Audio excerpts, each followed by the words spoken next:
สวัสดีครับสวัสดีครับสมาชิกทุกท่านครับ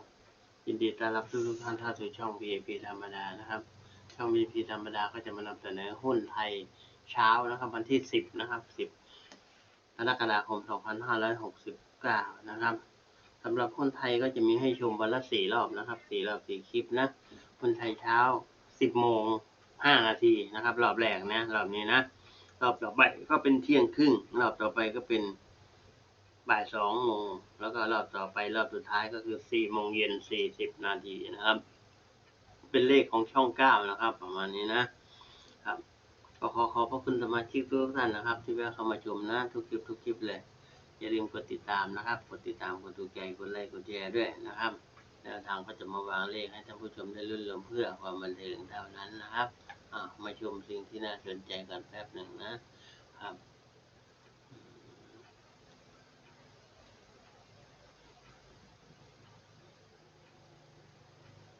เดี๋ยวครับเอามาชมได้เลยนะครับวัสลินกันแดดนะครับเซรั่มกันแดดนะวัสลินกันแดดนะครับสนใจสั่งซื้อได้ตามลิงก์ทั่วข้างล่างนี้นะครับประมาณนี้นะครับกันแดดวัสลินนี่ดีนะดีมากอาจารย์ก็ใช้อยู่อาจารย์ก็ใช้อยู่วัสลินแต่ยังไม่เห็นผลเท่าไหร่หรอกเพราะว่าบางวันก็ลืมทาอะไรเงี้ยบางวันง่วงมากก็นอนเลยอะไรเงี้ยไม่ได้ทาก่อนนอนประมาณนี้นะครับแต่สำหรับตัวนี้เนี่ยรู้สึกว่าใช้ง่ายดีบีบออกจากหลอดก็สัมผัสได้เลยประมาณนี้นะครับสนใจสั่งซื้อได้นะครับตามลิงก์ข้างล่างนี่เลยนะครับขอบพระคุณมากๆนะครับนี่ไงซื้อของอาจารย์ซื้อมาเลยอาจารย์ครับเป็นกระปุกดีมากๆมันราคาไม่แพงมันก็คือโอเคอยู่ราคา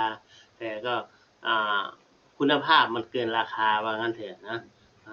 ดีมากๆสั่งซื้อได้เลยนะครับคนที่พอมีเงินหน่อยก็ซื้อแบบแพงๆขึ้นมานิดหนึ่ง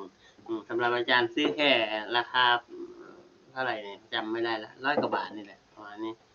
ครับโอเคนะครับมาชมเลขได้เลยครับชมเลขได้เลยครับมีอะไรบ้างรอบเช้าจุดเลยครับ3 กับ 4เน้นที่3นะ3883